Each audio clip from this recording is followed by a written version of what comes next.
बताओ बेटा क्या लोगे? पापा पापा रुक जा 1 मिनट, मेरा लड़का मेरे लिए पहले, तू मेरे लिए बाद में, समझी? बताओ बेटा क्या लोगे? मुझे बड़ी वाली चॉकलेट चाहिए। अरे मेरे बच्चे को 50 वाली चॉकलेट दो। पापा पापा मुझे भी। अरे रुक जा, अरे भैया इसको भी जरा कोई 5 रुपए की टॉफी दे दो, लो।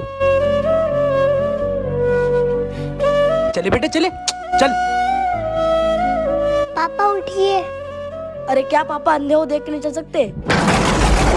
उंगली पकड़ के तूने चलना सिखाया था ना। अंकल अंकल ये वापस कर लो और बैंडेज दे दो। क्यों बेटा?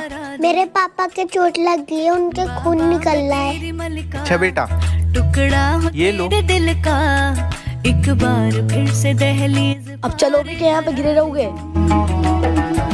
बाप का दुख दर्द बांट लेती हैं बेटियां, बेटों को तो अक्सर मैंने जमीन बांटते देखा है। क्या बेटी के प्यार के लिए इस वीडियो पे 4 स्टार मिलेंगे?